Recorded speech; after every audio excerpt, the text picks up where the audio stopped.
Hey there, welcome to another top 10 video by Bereznicki. Today's video is a top 10 least best Vivosaurs. For this list, we will be looking at Vivosaurs that are not so good in certain areas, whether it's low stats, lackluster support effects, or the lack of any support effects for that matter, or a combination of these. I don't want to say worst necessarily because I go by what Karen of Pokemon's Johto Elite 4 says, namely, that truly skilled trainers should try to win with their favorites. And besides, some of these Vivosaurs might still have use in some areas, so don't let me stop you from using your favorite Vivosaurs. Having said that though, I'm going by what was mentioned before, rather than going by my opinions alone. Low stats, lackluster affinity support effects, or how difficult it is to train or otherwise use them. I will be including special unlockable Vivosaurs, but I'll be excluding super evolvers, as I'll make a list for that someday. Alrighty, let's get to it. Number 10. Shanshan in Fossil Fighters 1. What used to be its own species before it was realized that it was a juvenile Tarbosaurus, Shanshan was no doubt cute, but for a creature with a high critical hit rate, it had such a low LP stat that its low LP alone was how I once lost a battle against someone whose last Vivosaur was mega low. Even Shanshan wasn't strong enough to beat it. And mind you, this is a non-player character we're talking about. A random one. Anyway, fortunately, in Fossil Fighters Champions, this little guy was redeemed by becoming a transformation Vivosaur that can transform into, you guessed it, Tarbo. Ah well, we live and learn I guess. Number 9. Delta. Now, some might argue that Delta is a great support Vivosaur, what with an FP Plus ability, the power to confuse one or more targets, and the payback skill to counter most attackers. While that is true to a degree, that is as far as its strengths go, however.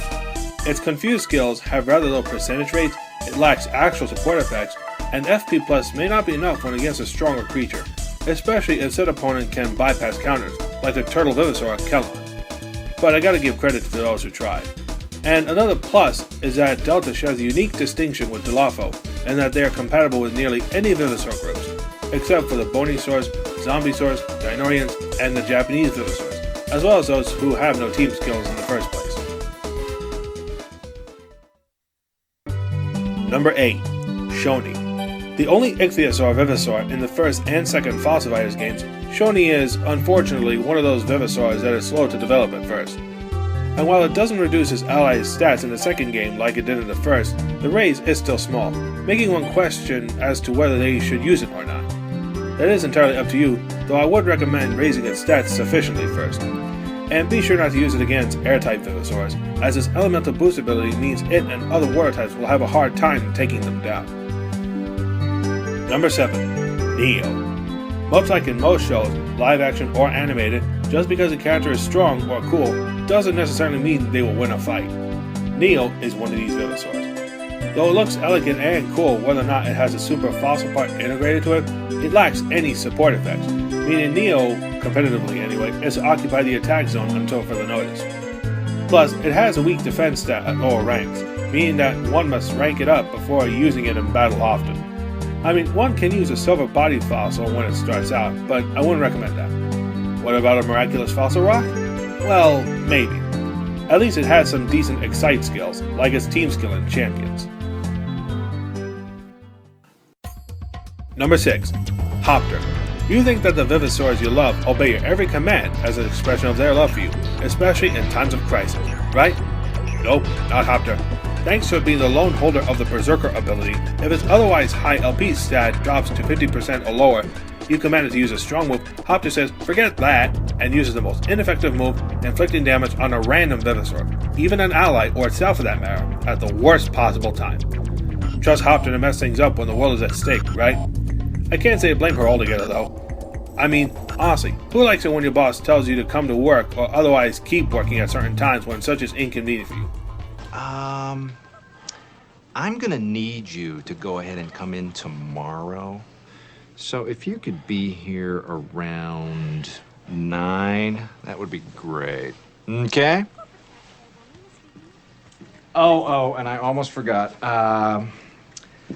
I'm also gonna need you to go ahead and come in on Sunday, too, okay? We lost some people this week, and we need to sort of play catch-up. Thanks. Yeah, nobody, that's who. Well, at least Hopter is equipped with a power scale move. And sure, it does have negative support effects to allies while it's in the support zone, but it's relatively small and easily more forgivable compared to that of the next pick. Number 5. Zhonggazonga. The final boss. A nightmarish foe meant to test your skill to the fullest. There are plenty of final bosses that meet this description. To name a few, you got M. Bison and Akuma from Street Fighter, Sephiroth from Final Fantasy VII, and Mewtwo from Pokemon Stadium, and by extension the 4 Generation 1 Pokemon games. But apparently, Zhonggazonga didn't get the memo, or he might have skimmed through it. Either that or his zombie swords make terrible secretaries. You'll see what I mean. Of course, team with 2 Z-Rexes, he is definitely final boss material, but take them away for 1 second, or even worse, put Double Z in the support zone, and what do you get? A severe handicap. How bad is a handicap? Only 77%. 77%. That's as bad for the user as Dynal support effects are bad for the opponent. Not to mention that his high FP skill costs would make even the super evolvers laugh at him. Especially his first skill, Evil Horn, which costs a whopping 350 FP. Pretty high for a first skill, right? Red Entertainment probably thought that his FP absorbability would compensate, I suppose. But even with FP absorb, if he gets confused, chances are he might use Wall of the Jungle and severely weaken one of your other Vivosaurs. Oh, did I mention his low speed? One would have to be pretty crazy to make a dedicated team consisting of Zhonggazonga without his zombie swords. Oh well. But his physical strength, high LP, soul shatter skill, and FP absorbability save him from getting any lower on this list. Number 4. Thalasso. The only water-type pterosaur in the entire franchise, Thalasso is hampered by plenty of things.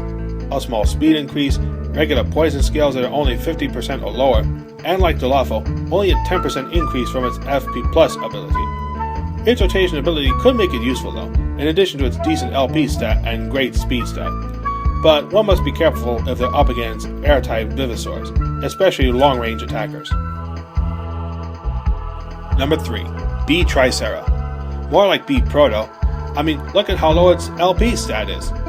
Sure, it does have a great boost to the allies' accuracy, even more so for their attack stat. And I grant you, it can actually transform into another Bonisaur except for Salada, but the latter fact is definitely a gamble.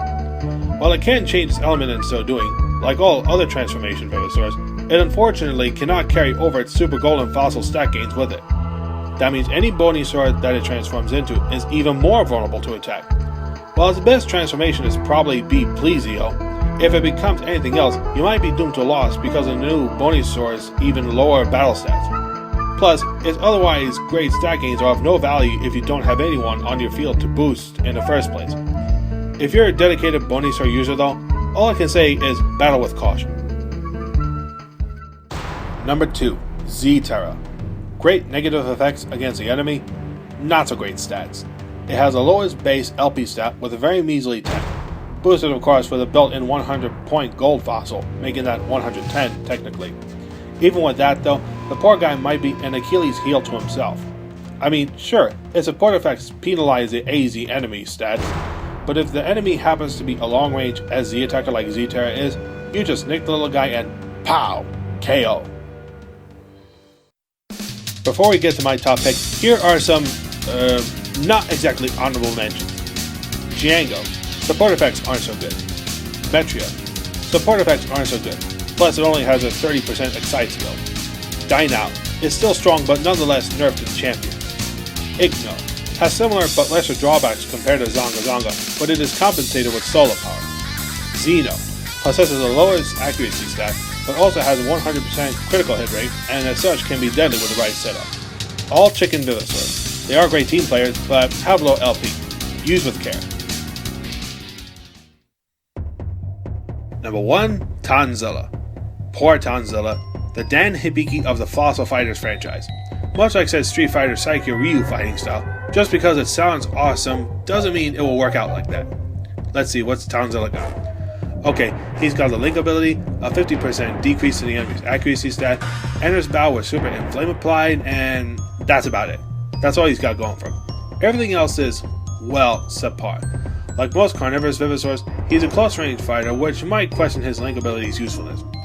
Plus, he has the lowest amount of skills, with only 3, or worse, 2 if he's not teamed with at least the right Vivosaurs, or else he's unable to use his otherwise hard to use team skill that only has a 30% chance to put at least one enemy to sleep. Even the fact that he has one more damaging skill than Maya or Pacro is trivial at best. And why Earth type? He's basically a giant prehistoric whale's uvula, so why isn't he water type? Much like Dan, he's either an obvious pushover or an insult to lose to. I mean, I wouldn't want to be teamed with someone who wears what basically amounts to poop for a wig, would you? The only redeeming quality he has is making all your other Vivosaurs look good. Well, and his moderate speed and LP stats. Sorry, Townsend, but someone's got to be on the bottom. There's no way around it. Sorry. Now for secret number 11, we have Centro. Like Xeno, he also possesses the lowest accuracy stat, but does have a high critical rate, but not 100% of the time like Xeno does. Do you agree with my picks? What is your least favorite Vivosaur? Feel free to comment on that below, and be sure to like and subscribe for more Top 10s by Steven Bereznicki and other fun videos too. Thanks for watching, see you later!